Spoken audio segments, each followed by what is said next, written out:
Thank you for joining tonight. Next is the news with Christina Carmichael. Christina? This is Christina Carmichael. Thank you for joining the BioPharma Institute's innovative healthcare show at personalizedmedicinetv.com.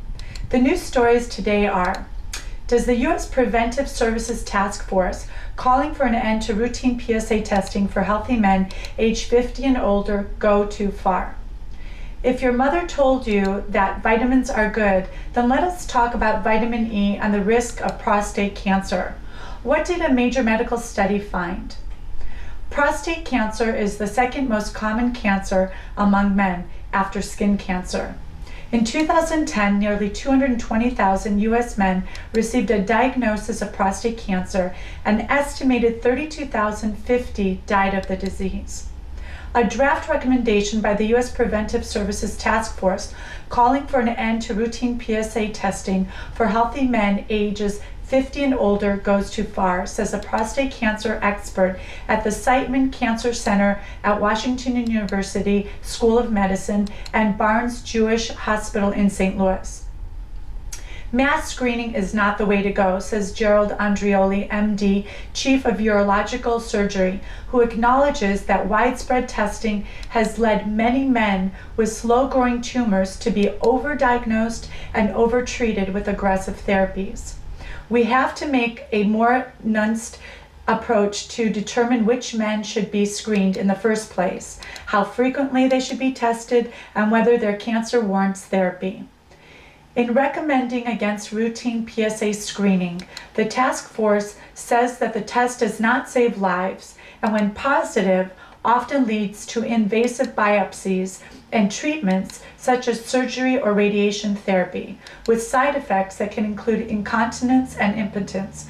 But Andreoli, who is also the principal investigator of the National Cancer Institute's prostate, lung, colorectal, and ovarian PLCO screening trial, argues that it would be a mistake to universally dismiss the PSA test. Rather, he says, the decision to screen should be left up to patients and their doctors, who should take into consideration a man's overall health, age, and other risk factors. Discouraging men with a high risk of dying from prostate cancer, particularly African Americans and those with a family history of prostate cancer, from getting a PSA test would be misguided, he adds. For men who chose to have a PSA test, Andreoli urges caution if the test is abnormal. Doctors, he says, often do not need to rush to perform biopsies or recommend aggressive treatments because most prostate tumors grow slowly. In many cases, active surveillance may be practical, which involves periodic PSA tests and biopsies to monitor tumor growth rather than opting for immediate aggressive treatment. Ending PSA screening altogether would mean a return to the pre-PSA era, when about a third of prostate cancers were advanced and incurable at the time of diagnosis. Preliminary results of the PLCO trial published in 2009 in the New England Journal of Medicine indicated that routine PSA screening does not reduce deaths from prostate cancer among men ages 55 to 74 who had been followed for up to 10 years.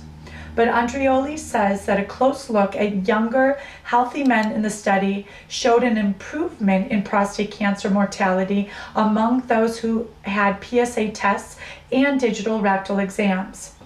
With longer follow-up, there may be additional benefits to screening for younger men and men who are known to have high risk of dying from the disease. Updated results of the study are expected to be published later this year. High-dose vitamin E supplements increase the risk of prostate cancer, results of a large clinical trial show. The study's findings, published October 12, 2011 in the Journal of the American Medical Association, are based on an updated review of data from the Selenium and Vitamin E Cancer Prevention Trial, SELECT. More than 35,000 men ages 50 and older were enrolled in the study to determine whether selenium and vitamin E, either alone or in combination, can lower man's risk of prostate cancer. Among the men who took high-dose vitamin E daily, the researchers found a 17% increase in prostate cancer compared with men who took placebo.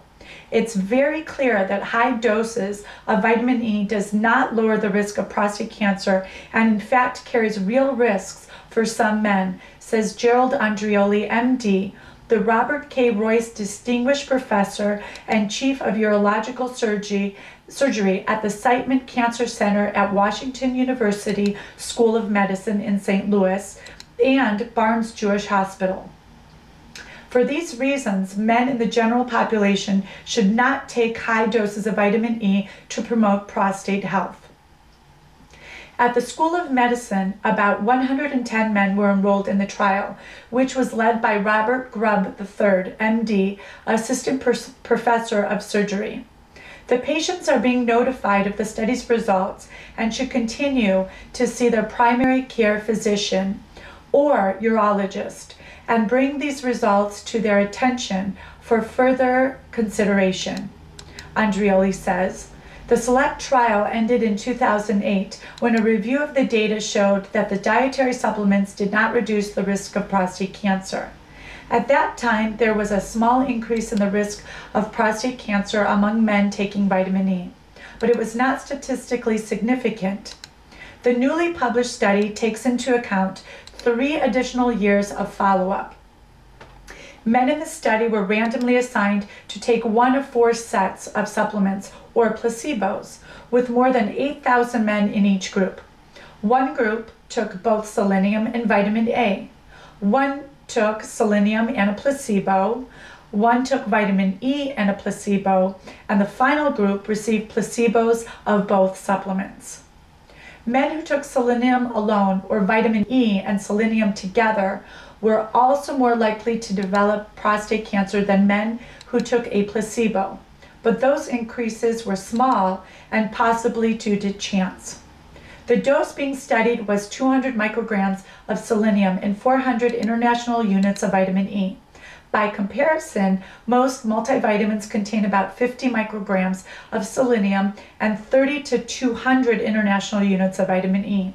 The data show that per 1,000 men, there were 76 prostate cancers in men who took only vitamin E supplements, compared to 65 in men who took a placebo over a 7-year period, or 11 more cases of prostate cancer per 1,000 men. This difference is statistically significant and not likely due to chance. The SELECT trial was carried out at more than 400 clinical sites in the United States, Puerto Rico, and Canada.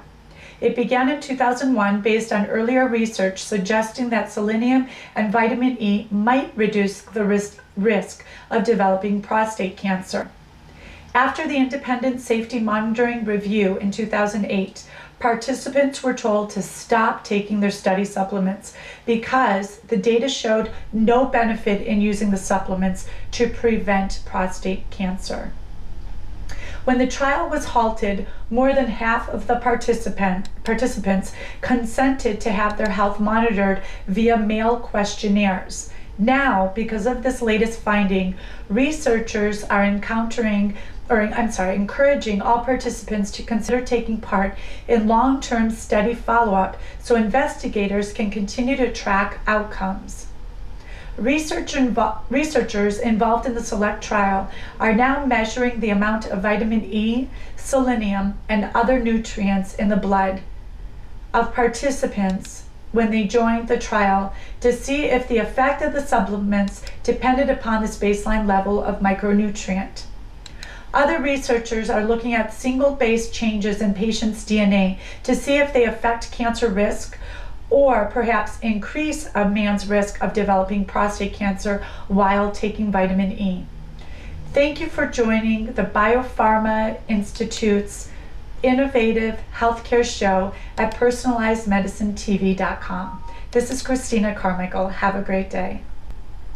Thank you, Christina.